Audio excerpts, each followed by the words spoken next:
नमस्कार दोस्तों, मैं शिवकुमार निषाद और मैं आज भारतीय संविधान का मूल अधिकार पढ़ाते हुए हमारे आपके बीच में 2 वीडियो जा चुके हैं और इसी के साथ अगला वीडियो आपके साथ आया है। अगला वीडियो तीसरा वीडियो यानी कि मूल अधिकार का तीसरा भाग आपके बीच में जा रहा है और हमने 12 से 35 तक आपको मूल अधिकार के बारे में बताया था। यानी ये भी बताया था, आर्टिकल 12 बता दिया था और कुछ चीज़ें जो भी मूल अधिकार से चीज़ें हैं वो मेरा अनुरोध है उन बच्चों से जो भी बच्चे इस वीडियो को देख रहे हैं उन बच्चों से अनुरोध है कि इसके पहले वाले वीडियो मूल अधिकार के पार्ट 1 पार्ट 2 जो मैंने बनाया है उसको देख लें, उसके बाद ये वीडियो देखें, क्योंकि आज मैं जहाँ तक पढ़ाया था उसके आगे पढ़ा रहा हूँ। 12 से आज मैं फिर से रिवीजन कर रहा हूँ, 12 से लेकर के मैं फिर से पढ़ा रहा हूँ आगे। तो बने रहिए मेरे साथ। आइए शुरू करते हैं। तो दोस्तों, हमने बताया था आपको आर्टिकल 12 तक हमने पूरा चर्चा किया था कि मूल अधिकार के बारे में आर्टिकल 12 के बारे में बताया था कि यहीं से आगे बढ़ते हैं। आर्टिकल 12 क्या है? अनुच्छेद 12 कहता है the definition of the state, यानी राज्य शब्द की परिभाषा बताता है। द डेफिनेशन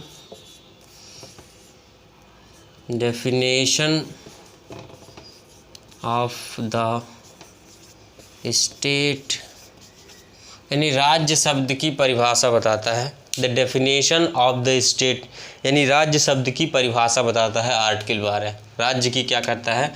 राज्य की परिभाषा। तो राज्य की परिभाषा देता है अनुच्छेद 12। क्या कहता है? राज्य शब्द की परिभाषा देता है। कहता है कि राज्य जिसे आप राज्य समझते हैं उसका मतलब ये राज्य नहीं, किसी पर्टिकुलर राज्य की बात नहीं करता। ये बात करता है गवर्निंग बॉडी से, यानी जब भी हमारे संविधान में राज्य की बात की जाती है तो राज्य का मतलब पूरे गवर्निंग बॉडी से होती है, ना कि किसी पर्सनल स्टेट की। राज्य शब्द जो है इसके अंतर्गत कुछ चीज़ें शामिल की गई हैं, वो हम बताते हैं आपको। जैसे कि राज्य के अंतर्गत क्या क्या चीज़ें शामिल की गई हैं इसके बारे में जान लीजिए। राज्य के अंतर्गत निम्नलिखित चीज़ें शामिल हैं, जैसे राज्य संसद हो गया और राज्य सरकारें हो गई। तीसरा हो गया भारत सरकार। चौथा आप जोड़ लीजिए उत्तर प्रदेश कारपोरेटिंग बैंक, कारपोरेटिंग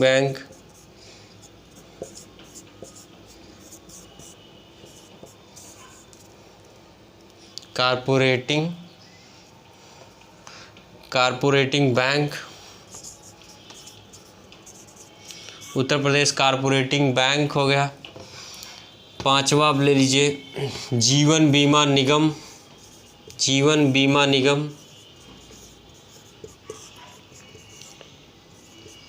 और छठा ले लीजिए भारतीय कृषि अनुसंधान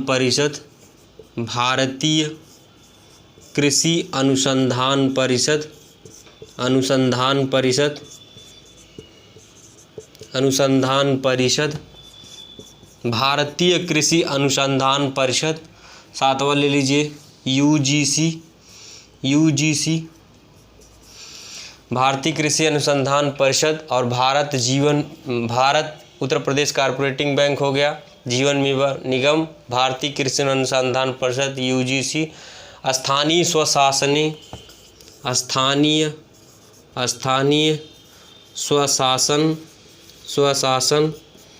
हो गया, और भारतीय कृषि अनुसंधान हो गया भारत शासन अधिनियम, भारतीय कृषि अनुसंधान, जीवन बीमा निगम, उत्तर प्रदेश कारपोरेटिंग, भारत सरकार, संसद। ये सब जितनी सारे और भी कुछ एक चीज़ें, बहुत सारी चीज़ें हैं जो राज्य के अंतर्गत जिन्हें शामिल किया गया है। अब राज्य के अंतर्गत इन सारी चीज़ों के अलावा बहुत सारी इम्पोर्टेंट, ये सबसे इम्पोर्टेंट चीज़ें हैं जो हमने बताया। और भी चीज़ें हैं जो हमें नहीं पढ़ना है, एग्ज़ाम में के पॉइंट ऑफ व्यू से इम्पोर्टेंट नहीं है। तो राज्य, आर्टिकल 12 राज्य शब्द की परिभाषा बताता है, कहता है जिसे आप जो राज्य समझते हैं वो राज्य नहीं है। राज्य का मतलब होता है गवर्निंग बॉडी से, यानी किसी राज्य का मतलब पूरे सरकार से, मतलब जब भी राज्य की बात करिए इन सारे चीज़ों से मतलब है संसद, राज्य सरकारें, भारत सरकार, उत्तर प्रदेश कॉर्पोरेटिंग बैंक, जीवन बीमा निगम, भारतीय कृषि अनुसंधान परिषद, यूजीसी, स्थानीय स्वशासन, भारत शासन अधिनियम, यानी कि Bharat petroleum Uttar Pradesh petroleum, Bharat petroleum अधिनियम, LIC यानी कि जीवन बीमा निगम, हाँ हो गया ये भी। तो इतने सारी चीज़ों से मतलब है आर्टिकल 12। तो आपने समझ लिया, आर्टिकल 12 मतलब राज्य शब्द की परिभाषा बताता है। इतनी सारी चीज़ों को आपने समझा। अब आशा करता हूँ आप लोग को अच्छे से समझ में आया होगा। अब समझते हैं कि आर्टिकल 12 में जो डेफिनेशन है दोस्तों, वही डेफिनेशन आर्टिकल 36 में भी है, यानी कि आर्टिकल 12 और 36 में सेम डेफिनेशन है। इसलिए 36 जब पढ़ाऊँगा तो इसे वही लिखा दूंगा कि जो चीज़ें मैंने यहाँ पे लिखवाई वही चीज़ें हैं। तो आर्टिकल 36 भी वही कहता है, बस फ़र्क इतना है कि ये भाग 3 में है, 12 से 35 के अंतर्गत है, मूल अधिकार के अंतर्गत है। जबकि जो आर्टिकल 36 है वो फंडामेंटल जो हमारी DPSP है, directive principle of state policy, उसके अंतर्गत है, राज्य की नीति निर्देशक सिद्धांत के अंतर्गत है। ये परिवर्तनीय है, वो परिवर्तनीय नहीं, यानी कि इसे फोर्सेबल, इसे हम न्यायालय में चुनौती दे सकते हैं, उसे चुनौती नहीं दे सकते हैं। इन सारी बातों को ध्यान रखिए। अब देखिए आर्टिकल 13 की बात करते हैं, अनुच्छेद 13 की बात करते हैं यहाँ पे।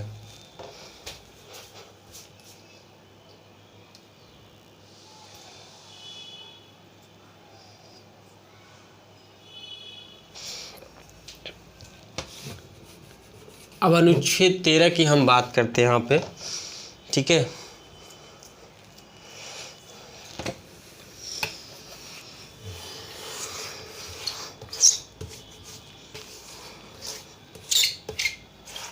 अनुच्छेद 13 की बात करते हैं यहाँ पे। अब देखिए अनुच्छेद 13 की बात करते हैं। अनुच्छेद 13 ये कहता है कि राज्य ऐसा कोई काम नहीं करेगा जो, अनुच्छेद 13 के बारे में पहले जान लीजिए। अनुच्छेद 13 हमारे मौलिक अधिकारों की रक्षा करता है, कवच प्रदान करता है, हमारे मौलिक अधिकारों को रक्षा पूरी तरह से कवच की भांति ढकता है, और न्यायालय को प्रहरी के रूप में काम करवाता है, न्यायालय को एक प्रहरी के रूप में काम करवाने का काम करता है आर्टिकल 13। आर्टिकल 13 पूरा हमारे मौलिक अधिकार की रक्षा प्रदान करता है। आर्टिकल 13 में ये राज्यों को संदेश दिया गया है, राज्यों को उपदेश दिया गया है। क्या किया गया है? राज्यों को उपदेश दिया गया आर्टिकल 13 में। आर्टिकल 13 कहता है कि राज्य ऐसा कोई काम नहीं करेगा जिससे हमारे मूल अधिकारों का हनन होता है या किसी प्रकार से कम होता। राज्य ऐसा कोई काम नहीं करेगा, राज्य ऐसा कोई काम नहीं करेगा, कोई काम नहीं करेगा या कोई कानून नहीं बनाएगा। राज्य ऐसा कोई कानून नहीं बनाएगा, कानून नहीं बनाएगा, नहीं बनाएगा, बनाएगा जो हमारे मूल अधिकारों को छीनता हो, जो हमारे मूल अधिकारों को छीनता हो, मूल अधिकारों को छीनता हो, छीनता हो। आर्टिकल 13 कहता है कि राज्य ऐसा कोई कानून नहीं बनाएगा जो हमारे मूल अधिकारों को छीनता हो या किसी प्रकार से कम करता हो। अगर किसी भी तरीके से मूल अधिकारों को छीनता है पाया गया तो उस कानून को समाप्त कर दिया जाएगा। क्या ये सही है? नहीं, पूरे कानून को समाप्त नहीं किया जाएगा। इस बात को समझने से पहले हम आपको आर्टिकल 13 समझने से पहले केवल इतनी बातें आर्टिकल 13 में नहीं है, ये पूरे आर्टिकल 13 का निचोड़ है ये बात। लेकिन आर्टिकल 13 को समझने से पहले कुछ बातें हैं जो आपको हम समझाना चाहते हैं, वो समझिए आप। आर्टिकल 13 समझने से पहले आपको समझना पड़ेगा लॉ के बारे में। तो लॉ जो होता है, इसीलिए मैं आज यहाँ पे इसको मिटकाना चाहता हूँ और यहाँ पे लिखना चाहता हूँ आर्टिकल 13। यहाँ पे लिखना चाहता हूँ आर्टिकल 13। आर्टिकल जो है 13 यानी कि अनुच्छेद 13 के बारे में हम चर्चा करेंगे बहुत बेहतरीन, बहुत ही तरीके से। देखिए, आर्टिकल 13 के बारे में समझने से पहले सबसे पहले हमें समझना होगा कि लॉ कितने प्रकार का होता है। लॉ जो होता है वो 2 प्रकार का होता है। लॉ कितने प्रकार का होता है?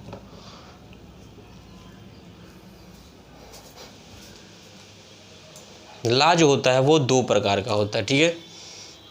एक मिनट, क्या हो गया? तो दोस्तों, लॉ जो होता है, लॉ समझते हैं। लॉ कितने प्रकार का होता है? तो लॉ 2 प्रकार का होता है। एक होता है pre constitutional law, pre constitutional law, एक होता है post constitutional law, post constitutional law.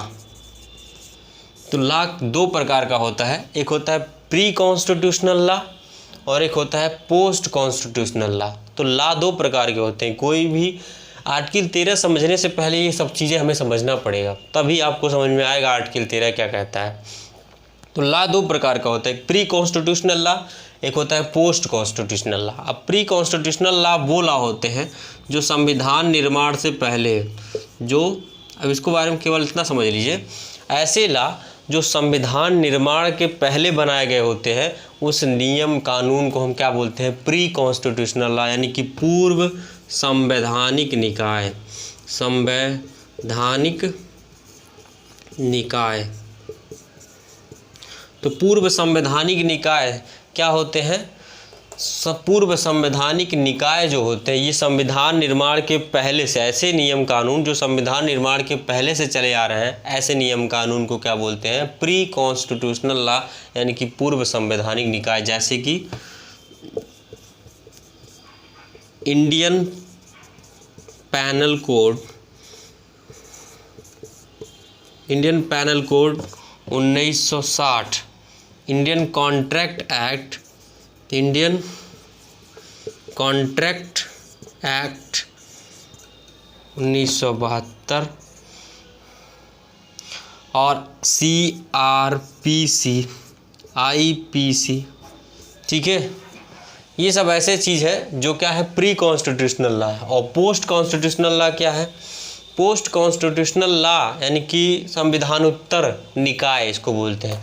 तो संविधान निर्माण के बाद जो नियम कानून बनाए जाते हैं उसको बोलते हैं पोस्ट कॉन्स्टिट्यूशनल लॉ, यानी कि संविधान निर्माण के बाद नियम कानून जिसे बनाए जाते हैं उसको हम बोलते हैं पोस्ट कॉन्स्टिट्यूशनल लॉ।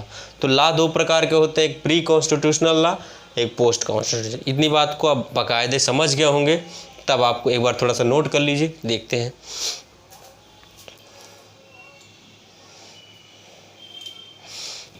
ठीक,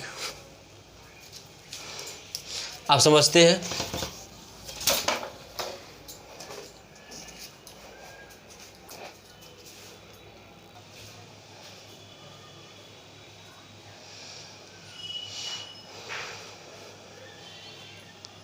अब देखिए, तो यहाँ पे हम समझते हैं कि प्री कॉन्स्टिट्यूशनल लॉ क्या होता है, समझ लिया हमने।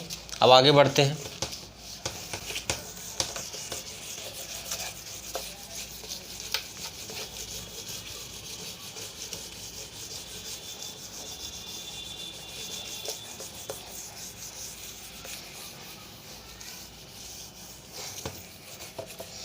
आर्टिकल 13 का सेशन 1 समझते हैं। 13 का सेशन 1, अनुच्छेद 13 का सेशन 1 आप समझ में आएगा। अब आर्टिकल 13 में भी बहुत सारे सेशन हैं, उस सेशन को समझते हुए चलते हैं, आगे बढ़ते हैं। आर्टिकल 13 का सेशन 1 कहता है कि कोई भी पूर्व संवैधानिक निकाय अगर हमारे मूल अधिकारों से टकराता है, कोई भी पूर्व संवैधानिक निकाय अगर हमारे यानी पुराने बनाए गए नियम कानून अगर हमारे मूल अधिकारों से टकराते हैं तो मूल अधिकारों को, उन पूरे कानून को ढक लिया जाएगा। यानी कि मूल अधिकारों से पूरे नियम कानून को रद्द नहीं किया जाएगा। उस मूल अधिकार जो भाग मूल अधिकारों से टकराता है उन भाग को ही केवल ढक लिया जाएगा और सारे भाग को रहने दिया जाएगा, और भविष्य में उसकी ज़रूरत पड़ने पर उसे पुनर्जीवित किया जा सकता है। ये बात आर्टिकल 13 कहता है। देखिए क्या कहता है, अगर कोई पूर्व संवैधानिक निकाय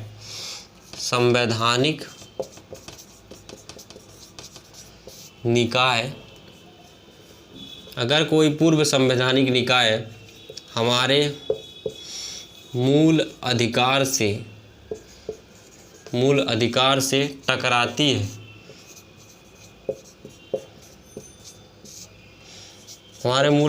टकराती है, तो उस भाग को ढक लिया जाएगा, उस भाग को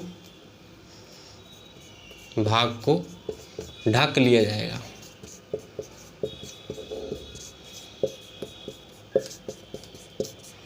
जो भाग मूल अधिकारों से असंगत खाती है,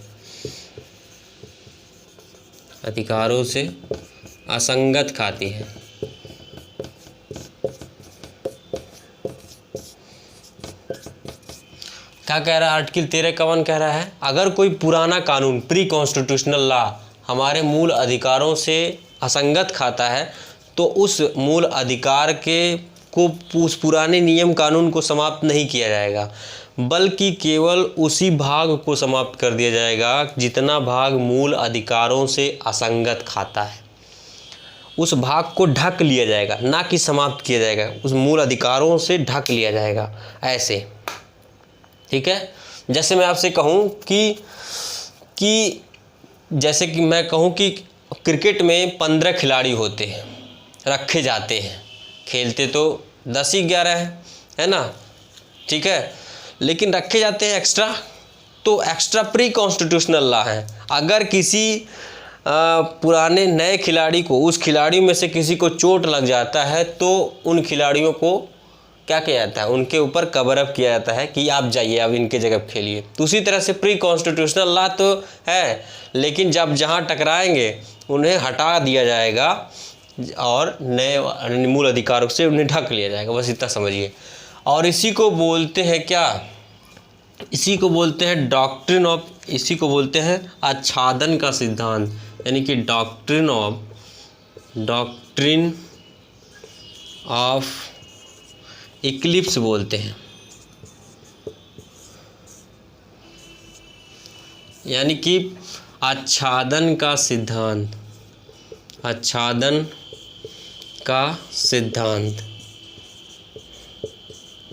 इसी को क्या बोलते हैं, आच्छादन का सिद्धांत बोलते हैं। किसको, समझिए, अगर कोई पूर्व संवैधानिक निकाय, पुराना नियम कानून हमारे मूल अधिकारों से टकराता है तो उस भाग को ढक लिया जाएगा मूल अधिकारों से। पूरा नियम कानून नहीं समाप्त किया जाएगा, केवल उसी भाग को ढक लिया जाएगा जितना भाग मूल अधिकारों से असंगत खाता है, उस भाग को ढक लिया जाएगा और भविष्य में उसे पुनर्जीवित भी किया जा सकता है जब उसकी ज़रूरत पड़ेगी।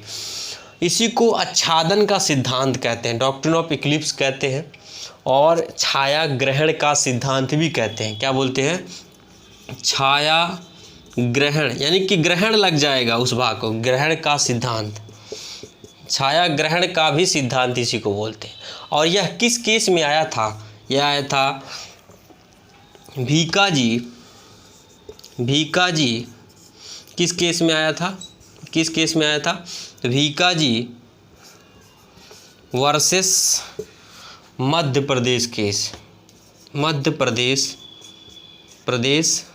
यानी कि भीकाजी वर्सेस मध्य प्रदेश केस में आया था 1955 में।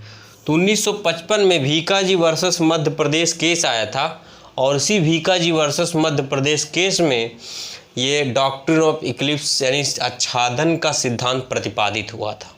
समझिए फिर से, आर्टिकल 13 का सेशन 1 ये कहता है कि अगर कोई पूर्व संवैधानिक निकाय पुराना कोई भी नियम कानून हमारे मूल अधिकारों से असंगत करता है तो उस भाग को शून्य कर दिया, यानी उस भाग को क्या कर दिया जाएगा, वहाँ पे ऐसे ढक लिया जाएगा मूल अधिकारों से। इसी को बोलते हैं आच्छादन का सिद्धांत, डॉक्ट्रिन ऑफ इक्लिप्स, छाया ग्रहण का भी सिद्धांत बोलते हैं। और ये बात कब हुआ था, भीकाजी वर्सेस मध्य प्रदेश केस में 1955 में ये बात कहा गया था। आशा है कि आपको समझ में आया होगा। अब आगे बढ़ते हैं, इसी के आगे हम थोड़ा सा चर्चा कर लेते हैं थोड़ा सा। अब आर्टिकल 13 का सेशन 2 समझते हैं। ये बात आर्टिकल का 13 का सेशन 1 कहता है, जबकि आर्टिकल का 13 का सेशन 2 क्या कहता है, इसको समझिए। आर्टिकल 13 का सेशन 2 कहता है, आर्टिकल 13 का सेशन 2 कहता है कि अगर कोई यानी कि पोस्ट कॉन्स्टिट्यूशनल लॉ, अगर कोई पोस्ट कॉन्स्टिट्यूशनल लॉ, अगर कोई post constitutional law, constitutional law हमारे संविधान से, हमारे फंडामेंटल राइट से टकराता है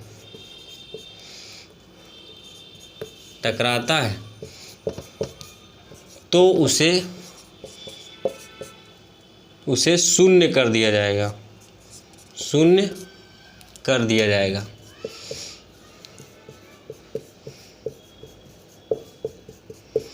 अब देखिए आर्टिकल 13 का सेशन 2 क्या कह रहा है। आर्टिकल 13 का सेशन 2 ये कह रहा है कि अगर कोई पोस्ट कॉन्स्टिट्यूशनल लॉ, अगर कोई आगे का कोई नियम कानून अब जो बनाएगी सरकार, पोस्ट कॉन्स्टिट्यूशनल लॉ हमारे मूल अधिकारों से टकराता है तो पूरे पोस्ट कॉन्स्टिट्यूशनल लॉ को समाप्त नहीं किया जाएगा, यानी कि पूरे लॉ को ही समाप्त नहीं किया जाएगा, बल्कि उस भाग को, जो भाग मूल अधिकारों से असंगत खा रहा है, उस भाग को शून्य कर लिया जाएगा और भविष्य में उसे भी जीवित किया जा सकता है। अब बच्चे यहाँ कंफ्यूज हो जाएंगे। देखिए कंफ्यूज होने की ज़रूरत नहीं है। ये आर्टिकल 13 का सेशन 1 और सेशन 2 में बच्चे कंफ्यूज मत हो। आर्टिकल 13 का सेशन 1 प्री कॉन्स्टिट्यूशनल लॉ के लिए है, यानी कि पुराने नियम कानून के लिए है जो पहले से चले आ रहे हैं, जबकि 13 का सेशन 2 अभी जो नए बनेंगे नियम कानून उनके लिए कहता है कि अगर वो मूल अधिकार से टकराएंगे तो उन भाग को शून्य कर लिया जाएगा। इसे बोलते हैं पृथक्करण का सिद्धांत। इसे क्या बोलते हैं, principle of severability, principle of severability, यानी कि पृथक्करण का सिद्धांत,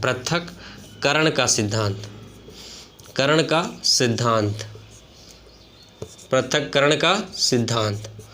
अच्छा, ये किस केस में आया था, ये केस किस केस में आया था, ये आया था गुजरात, स्टेट ऑफ गुजरात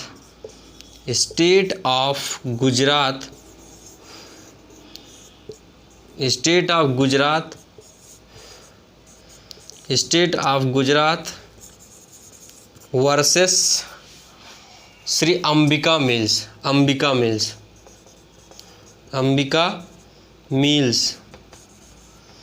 तो किस केस में ये बात कहा गया था, state of Gujarat versus Shri Ambika mills company का जो केस आया था, उसी केस में ये बात कही गई थी। तो आर्टिकल 13 का सेशन 2 क्या कहता है, फिर से समझिए। अगर कोई पोस्ट कॉन्स्टिट्यूशनल लॉ, यानी कि कोई भी नया नियम कानून अगर सरकार बनाती है तो अगर वो मूल अधिकारों से टकराता है तो उस पूरे नियम कानून को ही समाप्त नहीं किया जाएगा, बल्कि उस भाग को शून्य कर दिया जाएगा जितना भाग मूल अधिकारों से क्या है, टकराती है। और भविष्य में उसे भी जीवित किया जा सकता है। इसी को प्रिंसिपल ऑफ सेवरेबिलिटी बोलते हैं, यानी पृथक्करण का सिद्धांत बोलते हैं। और ये बात कहा गया था कि state of Gujarat versus Shri Ambika mills case I थी, उसी केस के बाद इसमें बात की थी। ये बात किया गया था 1972 में, 1972 में ये केस आया था और 1972 के केस में ये बात की। इसी के बाद आया था ये 1973 में ये केस आया था केशवानंद बनाम भारती मामला, जिसमें ये कहा गया था कि संसद की हम मूल अधिकारों में भी संविधान संशोधन कर सकते हैं, लेकिन फंडामेंटल स्ट्रक्चर को ध्यान में रखते स्ट्रक्चर मतलब मेन स्ट्रक्चर को ध्यान में रखते हुए। तो ये बात अभी हम बताएंगे, जबकि ये समझ लेते हैं। अब आर्टिकल 13 का सेशन 2 समाप्त हुआ। आर्टिकल 13 का सेशन 3 अब समझते हैं। आर्टिकल 13 का सेशन 3 जो है वो विधि को परिभाषित करता है। आर्टिकल 13 का जो सेशन 3 है ये क्या कहता है? विधि को परिभाषित करता है। किसको परिभाषित करता है? विधि को परिभाषित करता है। विधि को परिभाषित करता है। परिभाषित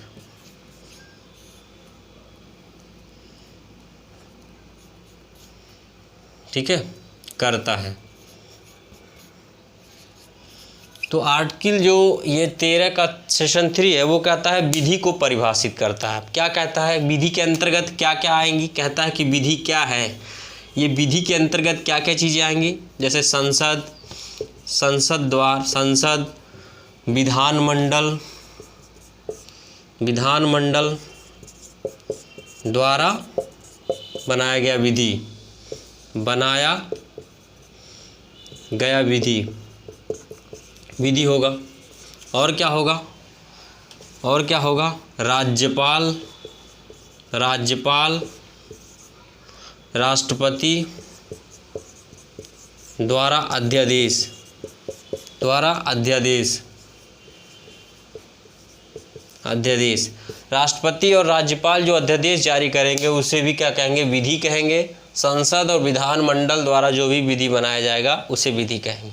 यानी कि आर्टिकल 13 का जो सेशन 3 है वो क्या कहता है समझिए फिर से आप। आर्टिकल 13 का सेशन 3 ये कहता है कि विधि क्या है, जिसे आप कहते हैं ना कि ये विधि है, यानी कि विधि के उल्लंघन पर दंड, ऐसा बोलते हैं। यानी विधि के बारे में बहुत आपने सुना होगा कि ये विधि है, ये विधि नहीं है, लेकिन विधि है क्या? ये बात आर्टिकल 13 का सेशन 3 है वो बताता है कि विधि क्या है। संसद विधानमंडल जो नियम कानून बनाएंगे वो राष्ट्रपति यानी और बहुत सारी चीज़ें हैं, लेकिन एग्जाम को पॉइंट ऑफ व्यू से इतनी सारी चीज़ें आप ध्यान में रखेंगे। आर्टिकल अब मुझे लगता है आपको समझ में आ गया होगा 13 का सेशन 3। अब 13 का सेशन 4 ये समझते हैं कि 13 का सेशन 4 क्या कहता है, इसको समझिए। 13 का सेशन 4 ये कहता है कि 13 का सेशन 4 कहता है कि मूल अधिकारों में भी परिवर्तन किया जा सकता है। मूल अधिकारों में भी, अधिकार में भी परिवर्तन किया जा सकता है, में भी परिवर्तन किया जा सकता है, किया जा सकता है। तो आर्टिकल 13 का सेशन 4 क्या कहता है कि our fundamental rights are not uncontrolled, यानी जिसे आप मूल अधिकार कहते हैं वो मूल अधिकार अनकंट्रोल्ड नहीं है, उसमें परिवर्तन किया जा सकता है। ये आर्टिकल 13 का सेशन 4 कहता है कि मूल अधिकारों में भी परिवर्तन किया जा सकता है, लेकिन एक बात ध्यान रखेंगे कि बेसिक स्ट्रक्चर ना बदलने पाए। ये बात केशवानंद बनाम भारती मामला आया था 1973 में, तभी से ये बात लागू होता है। और जब से केशवानंद बनाम भारती मामला आया था तभी से वो चीज़ें एक मील का पत्थर साबित हो गई है। इसीलिए जो भी चीज़ें संसद मतलब विधि उसमें करना रहता है, अधिक चेंज परिवर्तन करना रहता है, तो ये बात ध्यान में रखती है सरकार की, मतलब संसद की मूल अधिकारों में बेसिक स्ट्रक्चर ना समाप्त होने पाए। तो आर्टिकल 13 का सेशन 1, 2, 3, 4 सबको समझ में आ गया होगा, और तब तक नोट करिए।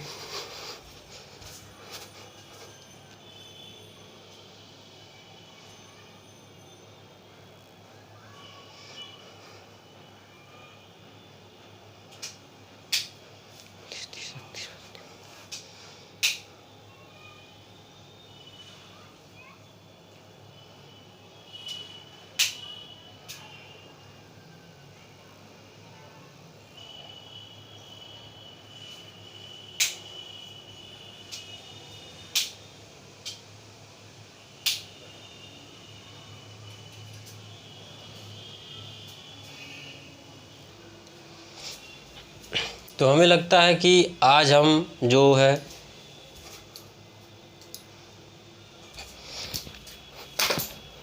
है।